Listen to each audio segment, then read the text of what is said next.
조선시대 중기 강원도 깊은 산골 마을에 겨울을 재촉하는 찬바람이 불어오기 시작했습니다. 설악산 봉우리가 병풍처럼 둘러선 이 작은 마을은 겨울 채비로 눈코 뜰 새 없이 바빴습니다. 마을 사람들은 무청을 말려 시래기를 만들고 지붕을 이었으며 아이들의 뺨은 찬바람에 사과처럼 붉게 물들어 있었습니다. 산비탈에 흩어져 있는 초가집 굴뚝에서는 아침밥 짓는 연기가 피어올랐지만 그마저도 매서운 바람에 금세 흩어져 버리고 말았습니다. 이 마을에서 가장 크고 으리으리한 기와집이라 하면 마을의 유지인 김진사 대감님의 저택이었습니다. 높은 담장과 소슬대문은 그 집안의 위세를 말해주듯 당당하게 서 있었습니다. 대감님 댁에는 하인들도 많고 드나드는 사람도 끊이지 않았지만 그 시끌벅적함 속에서도 집안의 규율은 엄격했습니다. 해가 뜨면 일이 시작되고 해가 지면 모두가 각자의 처소로 돌아가야 했으며 마을 사람들은 대감님을 존경하면서도 그 엄격함을 조금은 두려워했습니다. 이 큰 저택에는 돌쇠라는 사내종이 살고 있었습니다. 부모가 누군지도 모르는 고아로 5살 무렵부터 이 집에서 일하며 자란 아이였습니다. 돌쇠의 잠자리는 부엌 옆에 있는 장작 헛간을 고쳐 만든 아주 작은 방이었습니다. 방이라기보다는 그저 바람을 겨우 막을 정도의 공간이었으며 벽에는 틈이 있어 겨울이면 눈이 들이치기도 했습니다. 돌쇠는 덩치가 산처럼 크고 힘도 장사였지만 천성이 비할 데 없이 순박하고 말수도 적었습니다. 그저 묵묵히 주어진 일을 해낼 뿐 불평 한마디 하는 법이 없었습니다. 돌쇠의 하루는 별이 아직 지지 않은 이른 새벽부터 시작되었습니다. 차가운 소 여물을 끓이고 마당을 쓸었습니다. 먼 우물에서 물을 길어 큰 독을 채우는 것이 첫 번째 일과였는데 하루 품책은 고작 엽전 10푼 정도였습니다. 그마저도 비가 오면 일이 없어지는 날도 있었습니다. 돌쇠의 상냥함은 말 못하는 짐승들에게도 한결같았습니다. 마구간의 말들에게 여물을 주면서도 반드시 등을 쓰다듬어주며 오늘도 고생했다. 많이 먹거라 하고 다정하게 말을 건넸습니다. 그런 돌쇠를 보며 바보 같다느니 멍청이라느니 험담을 하는 이들도 있었지만 돌쇠는 그저 허허하고 웃어 넘길 뿐이었습니다. 하지만 그런 돌쇠에게도 걱정거리가 하나 있었습니다. 올해 겨울은 유난히 일찍 오고 혹독한 추위가 닥칠 것이라고 노인들이 말했기 때문입니다. 돌쇠가 가진 겨울옷이라고는 몇 년 전에 안방 마님께서 주신 낡고 기워 입은 무명옷 한 벌뿐이었습니다. 솜은 이미 다 빠져나가고 천도 여기저기 해져서 살을 애는 듯한 새벽바람이 뼛속까지 스며들곤 했습니다. 돌쇠의 그런 처지를 딱하게 여기는 사람이 딱 한 명 있었습니다. 부엌에서 오랫동안 일해 온 경산댁이라는 아주머니였습니다. 경산댁은 수십 년을 이 집에서 일하며 김진사 대감님의 선친 때부터 밥을 지어온 고참 하인이었습니다. 말 없는 돌쇠가 사실은 얼마나 속이 깊고 진국인 사람인지 누구보다 잘 알고 있었습니다. 그래서 때때로 따뜻한 숭늉을 한 사발 더 챙겨주며 아이고 돌쇠야 이 추위에 뼈 상한다 하고 챙겨주곤 했습니다.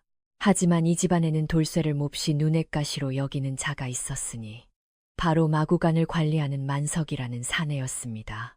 만석은 자신이 집안의 자비를 하는 돌쇠보다 윗사람이라고 생각했지만 실제로 하는 일이라곤 말 돌보는 일 외에 빈둥거리거나 술을 마시는 것뿐이었습니다. 돌쇠가 묵묵히 일을 해내는 모습이 오히려 자신의 게으름을 두드러지게 한다고 여겨 사사건건 트집을 잡곤 했습니다. 이 미련한 놈아, 아직도 마당을 다 못 쓸었느냐. 분수를 알아라. 소처럼 덩치만 커서 머릿속은 텅 비었나. 만석은 일부러 큰 소리로 비아냥거리곤 했습니다. 만석은 돌쇠가 뭔가 숨기는 게 있다고 의심했습니다. 저렇게 성실한 척하면서 분명 부엌에서 맛있는 걸 훔치거나 장작을 빼돌리고 있을 게 틀림없다고 단정짓고 언젠가 저 녀석의 꼬리를 잡겠다고 벼르고 있었습니다. 만석의 속내 따윈 알리 없는 돌쇠는 오늘도 자신의 할 일을 다 하고 있었습니다. 아침 일찍 아궁이에 불을 뗀 후 남은 숯불 속에 고구마 2개를 묻어 두었습니다. 잘 익은 고구마 하나는 경산댁 아주머니께 드리고 남은 하나는 품속에 넣었습니다. 그리고 밥을 먹은 후 사람들의 눈을 피해 대문 밖으로 향했습니다. 그곳에는 추위에 떨며 돌쇠를 기다리는 마을의 아이들 몇 명이 있었습니다. 돌쇠는 고구마를 반으로 쪼개 아이들의 손에 쥐어주었습니다. 어서 먹어라. 식기 전에 먹어야지 하며 아이들의 머리를 쓰다듬어 주었습니다. 돌쇠의 적은 풍염을 생각하면 이 고구마 하나도 아까울 법했습니다.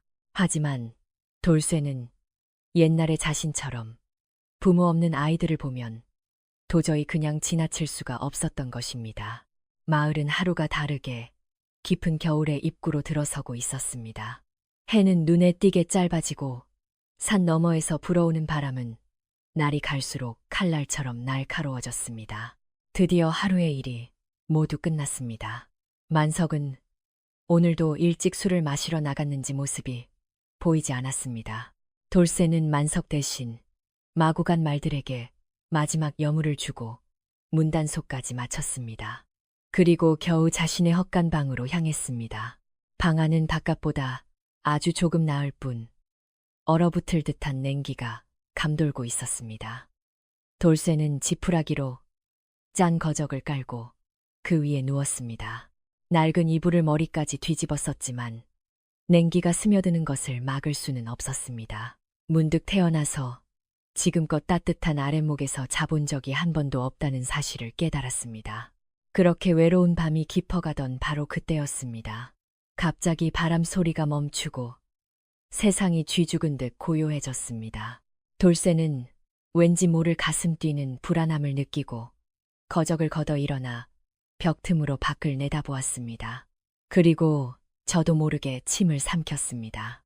어둠 속에서 하얀 눈송이가 꽃잎처럼 소리 없이 춤추며 떨어지고 있었던 것입니다. 올해의 첫눈이었지만 그것은 아름답다기보다는 어딘가 불길한 기운을 품은 눈이었습니다. 이 눈이 돌쇠의 인생을 송두리째 바꿔놓게 될 줄은 아직 아무도 몰랐습니다. 처음에는 풍류 있어 보이던 눈은 순식간에 기세를 더해갔습니다. 바람이 다시 불기 시작했는데 이번에는 그저 차가운 바람이 아니었습니다. 산이 울부짖는 듯한 소리를 내며 거대한 짐승이 포효하듯 몰아쳤습니다. 이것은 낭만적인 첫눈이 아니라 모든 것을 집어삼키려는 무시무시한 눈보라였습니다. 돌쇠는 눈을 찡그리며 밖을 주시했습니다. 부엌에서 마지막 불단속을 하던 경산댁도 창밖을 보고 혀를 찼습니다. 아이고, 세상에 이게 무슨 병고야.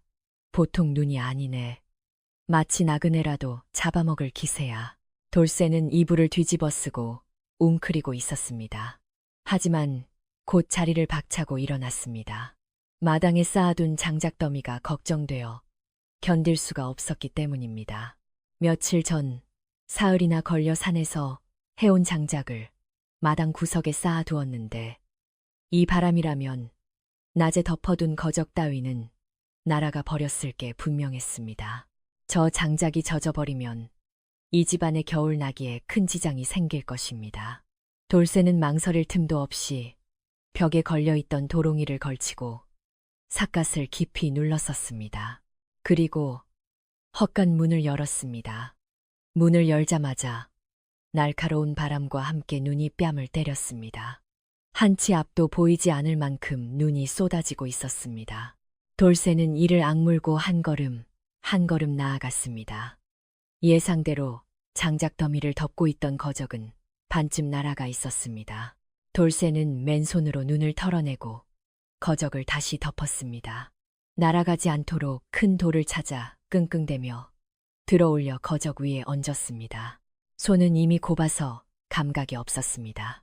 얼굴을 때리는 눈은 바늘처럼 아파 눈을 뜨고 있는 것조차 힘들었습니다. 온몸이 꽁꽁 얼어붙고 지쳐버렸지만 자신의 책임을 다했다는 생각에 겨우 안도의 한숨을 내쉬었습니다. 그러나 돌쇠는 바로 돌아가지 않았습니다. 만석이 돌봐야 할 마구간 생각이 머리를 스쳤기 때문입니다. 그 술꾼이 이 난리통에 마구간 문을 제대로 닫았을 리가 없었습니다. 말들이 추위에 떨고 있으면 어쩌나. 돌쇠는 어쩔 수 없다는 듯 고개를 저으며 마구간이 있는 뒤뜰로 무거운 발걸음을 옮겼습니다. 아니나 다를까 마구간 문은 반쯤 열려 있었습니다. 말들은 겁에 질린 눈으로 구석에 모여 있었습니다. 돌쇠는 문을 단단히 닫고 말의 등을 쓰다듬으며 말을 건넸습니다. 괜찮다.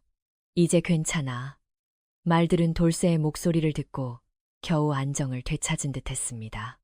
눈보라가 절정에 달해 있던 바로 그때였습니다. 돌쇠가 마구간 문단속을 확인하고 자신의 처소로 돌아가려 할 때 바람은 마치 온 세상을 삼킬 듯 울부짖고 있었습니다. 저택 옆에 있는 작은 쪽문 근처를 지나갈 때였습니다. 갑자기 산 쪽에서 불어닥친 돌풍이 돌쇠를 강타했습니다.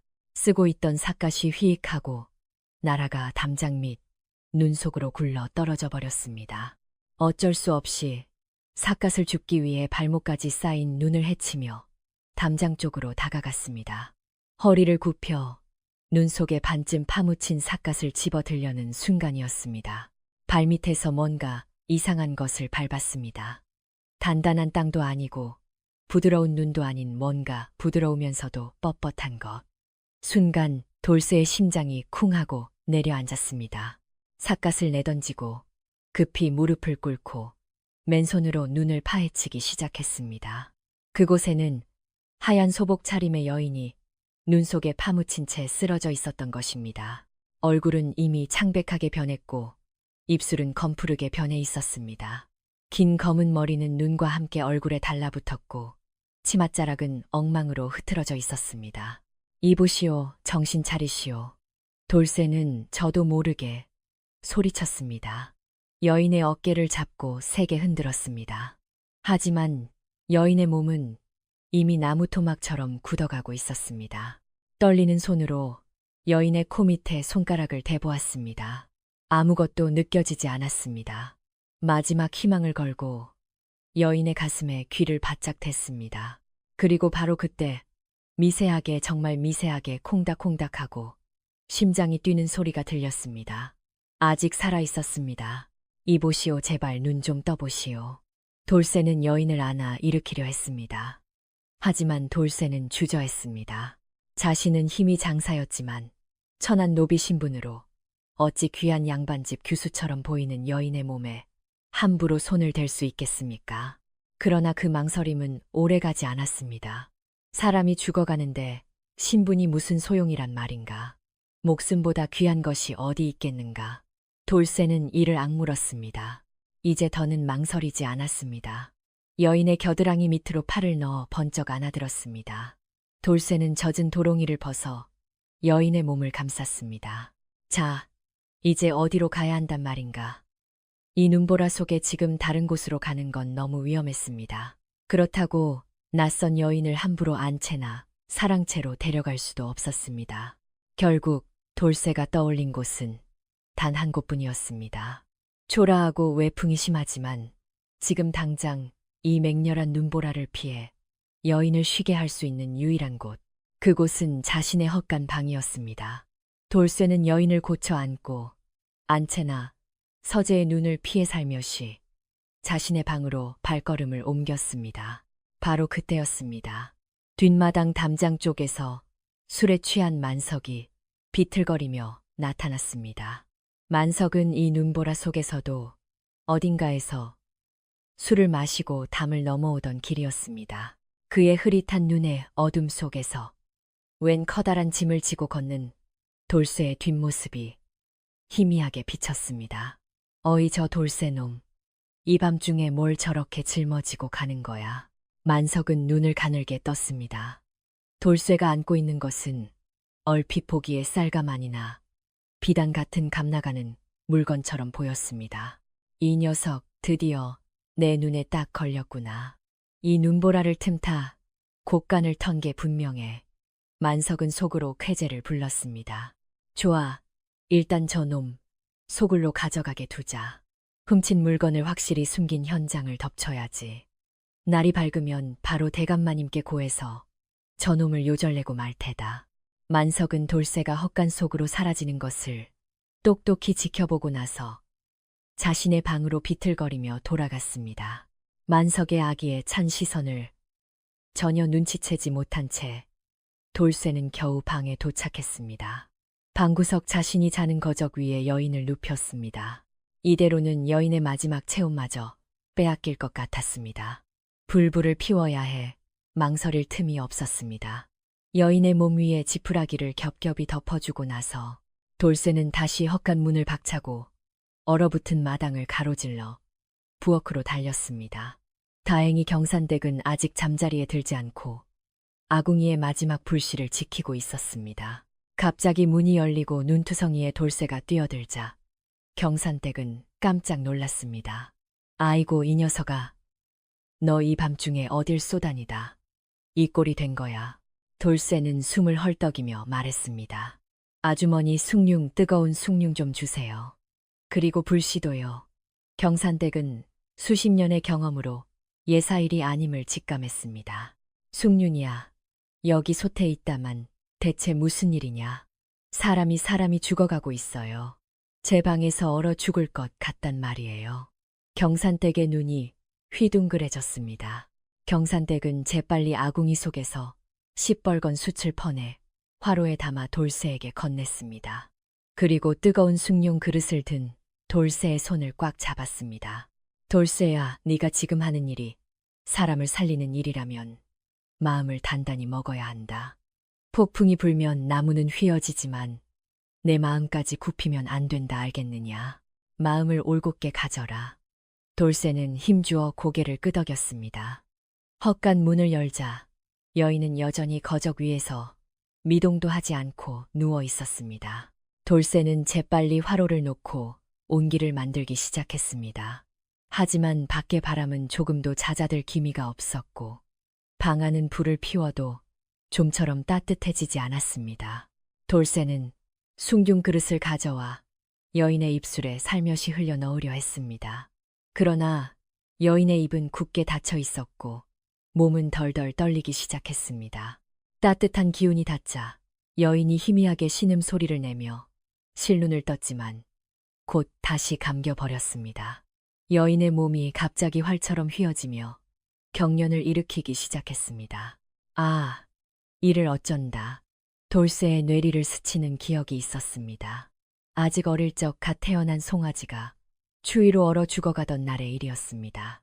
마구간에 늙은 할아범이 지푸라기로 감싼 뒤 자신의 낡은 옷을 벗어 송아지를 가슴에 안고 밤새 체온으로 덮여주던 모습이었습니다. 다음 날 송아지는 기운차게 일어났습니다. 그때 할아범은 말했었지. 불보다 무엇보다 산 짐승의 온기가 제일 잘 듣는 법이라고. 사람의 온기가 짐승을 살릴 수 있다면 하물며 사람이라면 더더욱 그럴 터. 하지만 도저히 발이 떨어지지 않았습니다. 자신은 천한 종이고 저 여인은 한눈에 봐도 양반집 규수였습니다. 만약 이 일이 알려진다면 가문을 더럽힌 치안으로 몰려 맞아 죽어도 할 말이 없는 신세였습니다. 하지만 여인의 경련은 점점 심해져 이제는 숨조차 쉬기 힘들어 보였습니다. 돌쇠는 눈을 질끈 감았습니다. 내가 매 맞는 게 무서워서 사람이 죽는 걸 보고 있을 수는 없어. 설령 맞아 죽는다 해도 오늘 밤 이 목숨만은 살려야 해. 돌쇠는 결심했습니다. 경산댁의 목소리를 떠올렸습니다. 내 마음까지 굽히면 안 된다. 돌쇠는 우선 방 안에 지푸라기를 긁어모아 거적 위에 두껍게 깔았습니다. 그리고 자신이 입고 있던 저고리의 고름을 풀었습니다. 돌쇠는 여인의 옆에 조용히 누웠습니다. 그리고 떨리는 팔을 뻗어 이불 위로 여인의 차가운 몸을 살며시 끌어안았습니다. 여인의 몸은 얼음장처럼 차가워 닿는 순간 돌쇠의 온몸에 소름이 돋았습니다. 하지만 돌쇠는 이를 악물고 여인의 몸을 놓지 않았습니다. 하늘을 향해 눈을 감고 마음속으로 빌고 또 빌었습니다. 부처님, 천지신명님, 저에게는 어떠한 흑심도 없습니다. 그저 이 사람이 살기만을 바랄 뿐입니다. 제발 이 사람을 살려주십시오. 얼마나 시간이 흘렀을까요? 밤이 깊어감에 따라 여인의 떨림은 조금씩 잦아들었습니다. 딱딱거리던 이빨 소리가 멈추고 거칠었던 숨소리가 점차 평온해져 갔습니다. 새벽이 가까워질 무렵 기적 같은 일이 일어났습니다.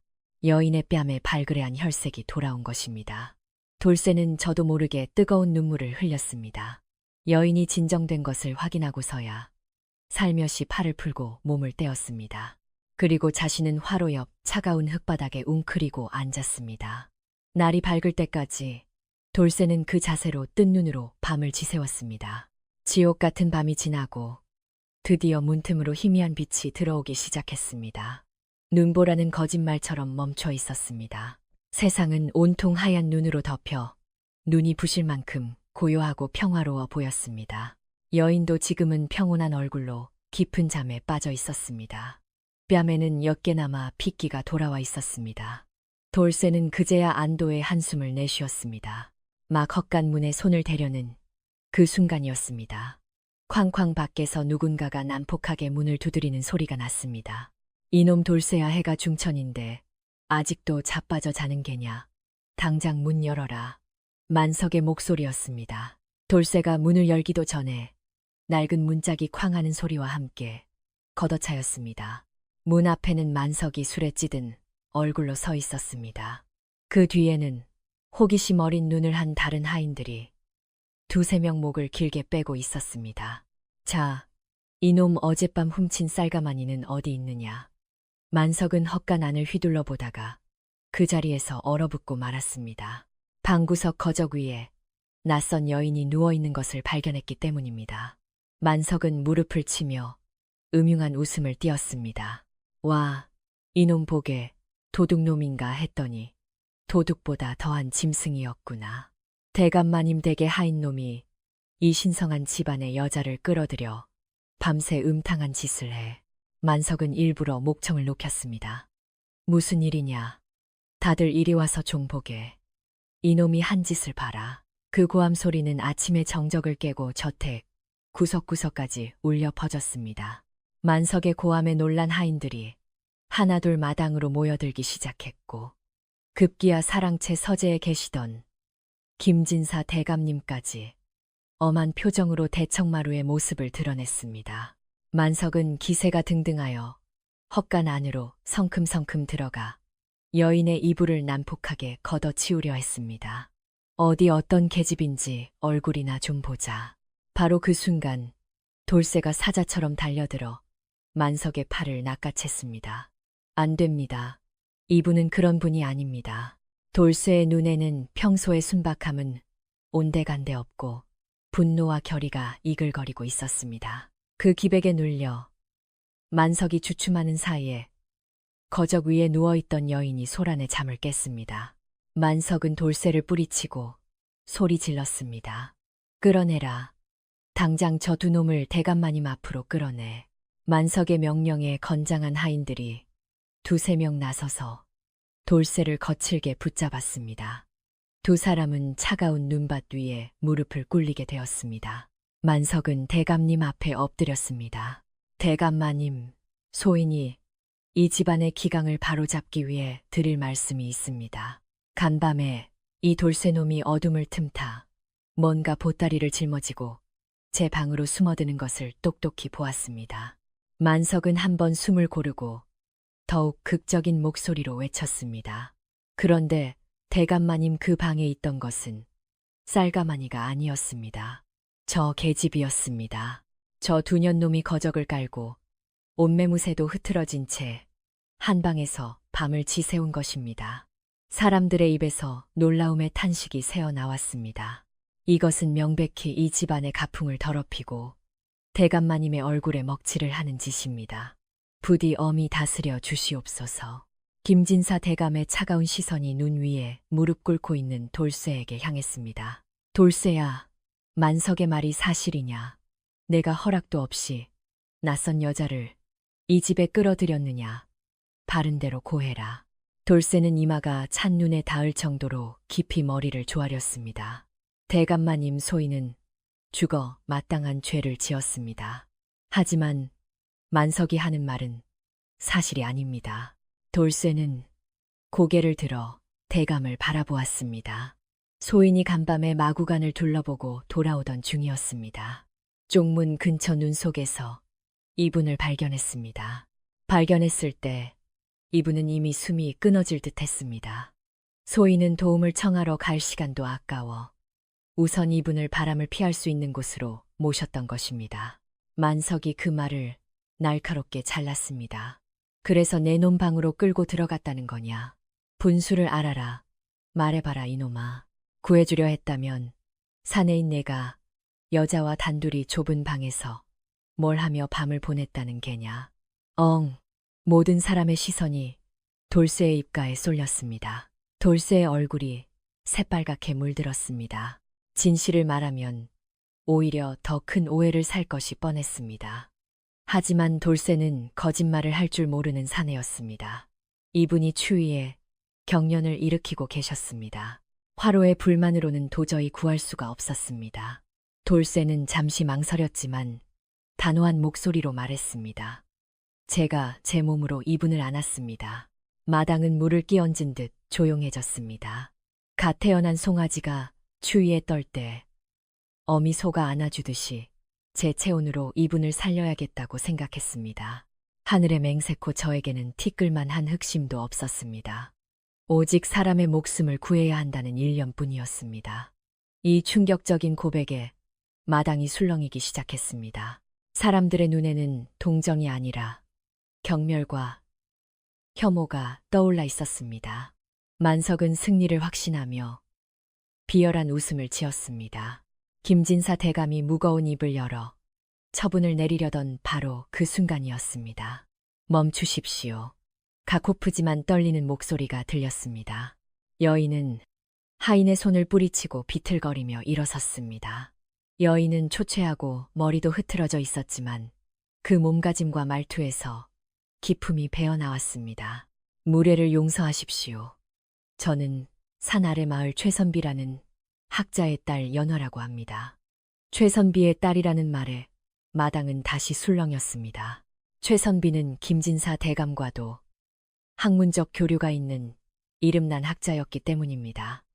연화는 말을 이었습니다. 어젯밤 친척집에 약을 전해주고 돌아오던 길에 갑작스런 눈보라를 만나 길을 잃었습니다. 눈 속에서 쓰러져 이제 죽는구나 싶었습니다. 연화는 돌쇠를 바라보았습니다. 그 눈에는 맑은 감사의 빛이 서려 있었습니다. 눈을 떴을 때 저는 낯선 방에 있었습니다. 몸은 여전히 얼음장처럼 차갑고 경련이 멈추지 않았습니다. 그때 누군가가 저를 따뜻하게 안아주셨습니다. 연화의 목소리가 떨렸습니다. 그분의 몸 또한 차갑게 얼어 있었습니다. 그런데도 그분은 밤새 저를 놓지 않았습니다. 그 온기가 없었다면 저는 지금 이 자리에 살아있지 못했을 것입니다.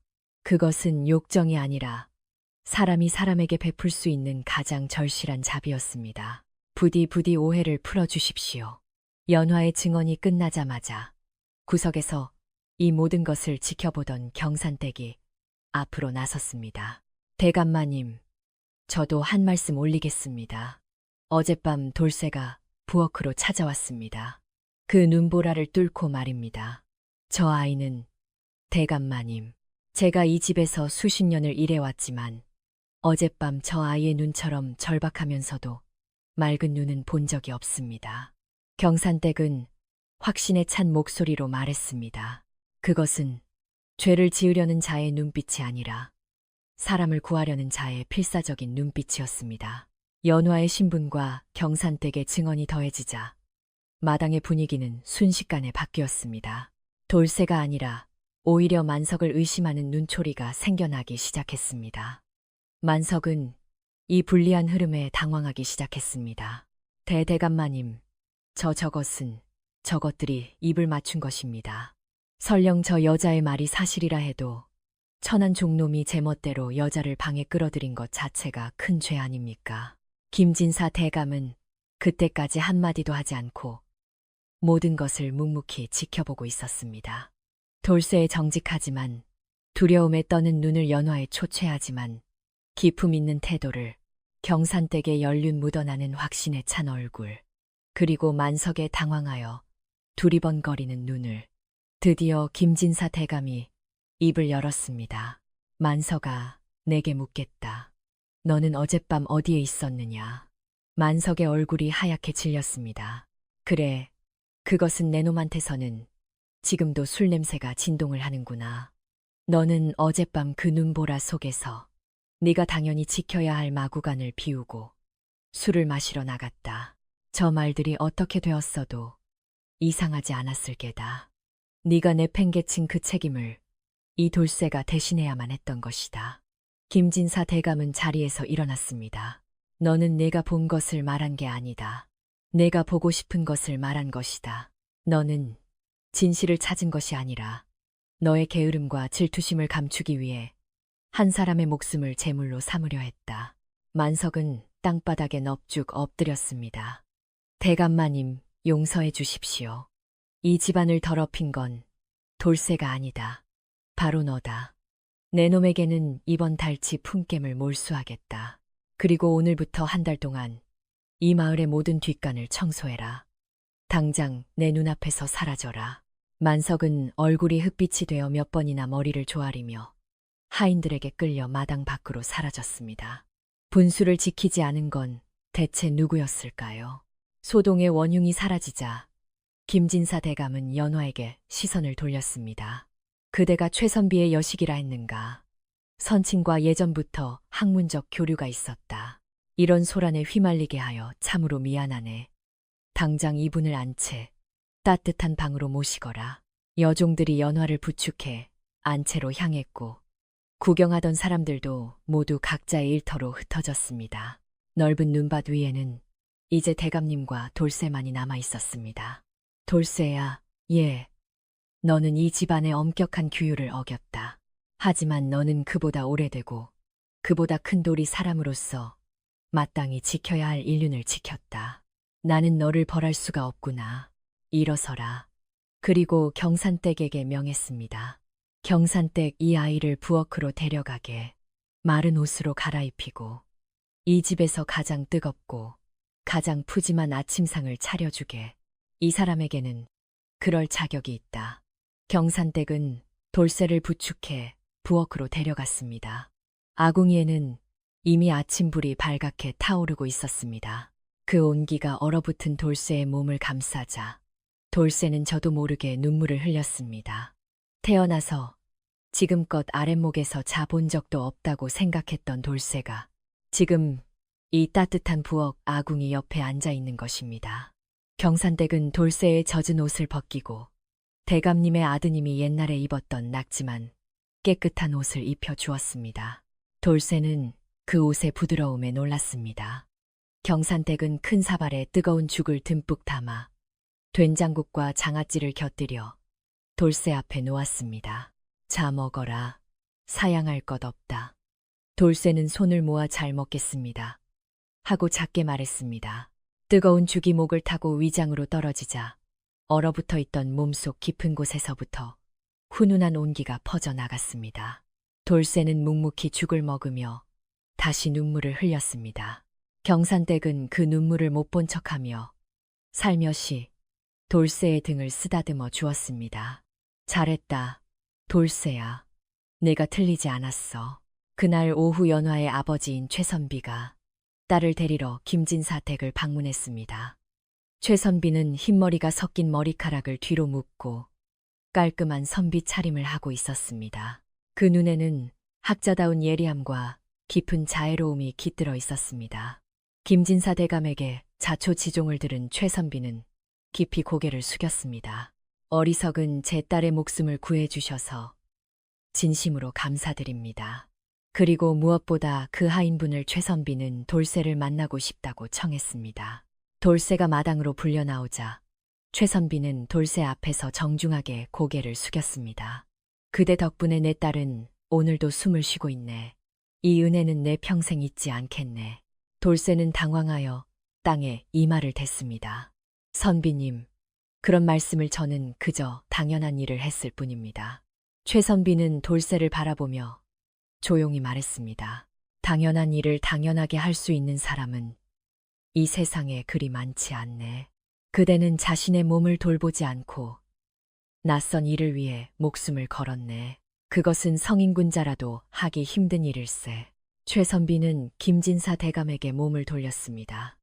대감, 이 사람에게 뭔가 상을 내리게 해주지 않겠습니까? 이 늙은이의 부탁입니다. 대감은 고개를 끄덕였습니다. 본래 그럴 셈이었소. 돌쇠야, 소원을 말해라. 무엇이든 한 가지 들어주마.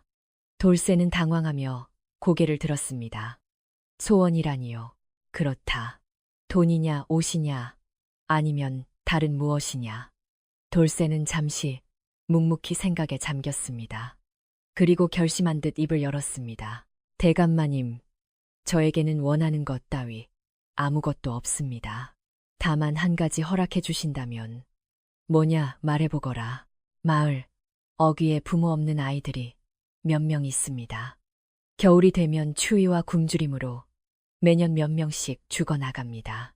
만약 허락해 주신다면 저 아이들에게 따뜻한 죽과 비를 피할 곳을 내어주고 싶습니다. 돌쇠의 말에 그 자리에 있던 전원이 숨을 죽였습니다. 자신을 위해서가 아니라 더 약한 자들을 위해 소원을 쓰려는 돌쇠의 마음에 깊이 감동한 것입니다. 김진사 대감은 긴 침묵 끝에 깊이 고개를 끄덕였습니다. 좋다. 그 소원 기꺼이 들어주마. 대감은 안방마님을 불러 명했습니다. 마을의 저 아이들을 위해 저택 구석에 있는 빈 헛간을 치우시오. 그리고 매일 남은 밥과 국을 저 아이들에게 나누어 주도록 하시오. 안방마님은 미소 지었습니다. 알겠습니다. 돌쇠야, 내가 그 아이들을 돌보거라. 돌쇠는 깊이 고개를 숙였습니다. 감사합니다. 이 은혜는 평생 잊지 않겠습니다. 최선비 또한 돌쇠의 모습에 깊이 감명받았습니다. 대감, 저도 부탁이 하나 있습니다. 무엇이오? 이 돌쇠라는 사람 보면 볼수록 예사 인물이 아닙니다. 만약 괜찮다면 제가 그를 가르쳐 주고 싶습니다만. 대감은 눈을 크게 떴습니다. 최선비께서 직접 말입니까? 예, 이 사람의 심성은 학문을 쌓은 자보다 훨씬 고귀합니다. 하지만 그를 알게 되면 이 사람은 더 많은 사람을 구할 수 있게 될 것입니다. 돌쇠는 믿을 수 없다는 듯 얼굴을 들었습니다.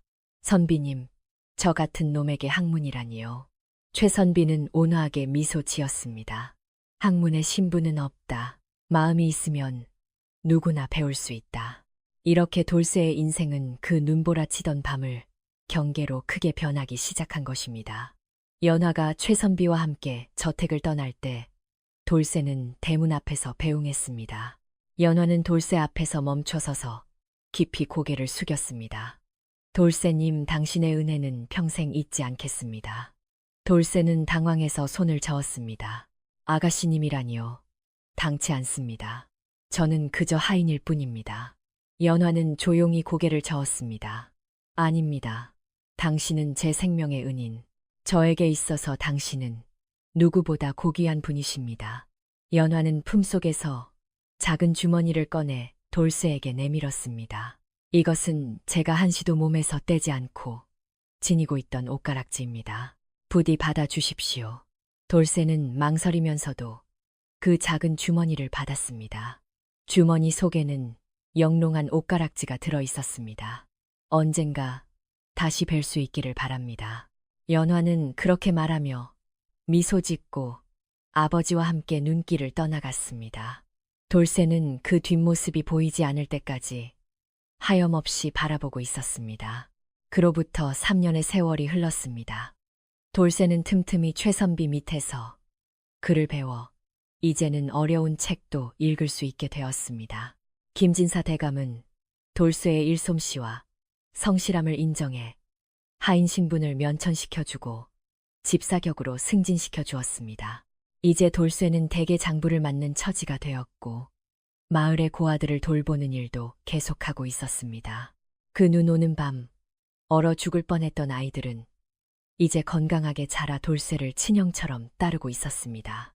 만석은 그날의 치욕을 견디지 못하고 마을의 뒷간 청소를 마친 후 마을을 떠난 뒤 다시는 돌아오지 않았습니다. 어느 봄날의 일이었습니다. 돌쇠가 마당에서 장부를 정리하고 있는데 대문 쪽에서 낯익은 목소리가 들려왔습니다. 돌쇠님. 뒤돌아보니 그곳에는 아름답게 성장한 연화가 서 있었습니다. 3년 전의 소녀는 이제 늠름하고 아름다운 여인이 되어 있었습니다. 아가씨. 돌쇠는 놀라서 일어났습니다. 연화는 미소 지었습니다. 건강해 보이셔서 다행입니다. 오늘은 아버지의 심부름으로 왔습니다. 최선비가 보낸 편지에는 돌쇠를 정식 제자로 받아들이고 싶다는 제안이 적혀 있었습니다. 김진사 대감은 그 편지를 읽고 깊이 고개를 끄덕였습니다. 돌쇠야, 이건 내 인생을 바꿀 기회다. 최선비의 제자가 되면 언젠가 너도 학자로 입신양명할 수 있을 게다. 돌쇠는 망설였습니다. 하지만 대감마님, 저는 이 집에서의 직분이. 대감은 웃었습니다. 내가 없어도 이 집은 돌아간다. 하지만 내가 배움으로써 구해낼 목숨은 앞으로 더 늘어날 것이다. 가거라. 이건 내 명령이다. 돌쇠는 깊이 머리를 숙였습니다. 감사합니다. 이 은혜 평생 잊지 않겠습니다. 이렇게 돌쇠는 최선비의 정식 제자가 되어 학문의 길을 걷기 시작했습니다. 그리고 그 곁에는 언제나 연화가 있었습니다. 다시 5년의 세월이 흘렀습니다. 돌쇠는 최선비 밑에서 배워 이제는 마을에서 기술과 글을 가르치는 위치가 되었습니다. 최선비가 병으로 눕게 되자 선비는 돌쇠를 머리맡으로 불렀습니다. 돌쇠야, 나에게는 아들이 없다. 자네가 내 학문을 이어 이 마을 사람들을 이끌어주게. 스승님, 저에게 그런 큰일이 가당키나 하겠습니까? 최선비는 미소 지었습니다. 자네는 8년 전 그 밤 자신의 안위를 돌보지 않고 낯선 일을 구했네. 학문이란 사람을 구하기 위해 존재하는 것. 자네 이상으로 어울리는 사람은 없네. 최선비는 말을 이었습니다. 그리고 또 한 가지 부탁이 있네. 연화 말일세. 돌쇠의 심장이 쿵쿵 뛰었습니다. 그 아이는 줄곧 자네를 생각하고 있네. 내가 죽은 후 그 아이를 부탁하네. 스승님, 저는 본디 천안 종놈 출신입니다. 아가씨께는. 최선비는 돌쇠의 손을 잡았습니다. 신분 따위가 사람의 가치를 정하는 것이 아니다. 자네의 마음은 어떤 대감의 아들보다도 고귀하네. 연화를 행복하게 해주게. 돌쇠는 눈물을 흘리며 고개를 끄덕였습니다. 알겠습니다. 반드시 아가씨를 행복하게 해드리겠습니다. 최선비는 그로부터 3일 뒤 평안하게 숨을 거두었습니다. 장례식에는 온 마을 사람들이 모여 선비의 덕을 기렸습니다. 그리고 그의 가을 돌쇠와 연화는 부부가 되었습니다. 김진사 대감이 중매를 섰고 혼례식 자리에서 말씀하셨습니다. 8년 전 그 눈보라치던 밤, 나는 한 하인의 진실한 모습을 보았다. 오늘 그 사내가 훌륭한 학자가 되어 최선비의 따님과 맺어진다. 이것이야말로 하늘의 도리라는 것이다. 사람들은 박수를 보내며 돌쇠와 연화의 앞날을 축복했습니다. 그로부터 다시 10년의 세월이 흘렀습니다. 돌쇠는 이제 이 지방에서 가장 존경받는 학자가 되어 있었습니다. 마을의 서당을 열어 신분에 상관없이 배우고 싶은 사람 모두에게 문을 열었습니다. 일찍이 돌쇠가 돌보았던 고아들도 이제 훌륭한 어른이 되어 각자의 길에서 활약하고 있었습니다. 연화와의 사이에는 3명의 아이가 태어나 돌쇠의 집에는 웃음소리가 끊이지 않았습니다. 어느 겨울밤 돌쇠는 원마루에서 눈을 바라보고 있었습니다. 연화가 살며시 곁에 앉았습니다. 무슨 생각을 그리 하십니까? 돌쇠는 미소 지었습니다. 그날 밤 일을 생각하고 있었소. 연화도 마주보고 미소 지었습니다. 저도 그렇습니다. 그날 밤 당신의 온기가 없었다면 저는 지금 여기에 없었겠지요. 돌쇠는 연화의 손을 잡았습니다. 그날 밤 나는 그저 눈앞에서 사람이 죽는 것을 보고 있을 수 없었을 뿐이요. 설마 이런 행복이 기다리고 있을 줄은 꿈에도 생각지 못했소. 연화는 돌쇠의 어깨에 머리를 기댔습니다.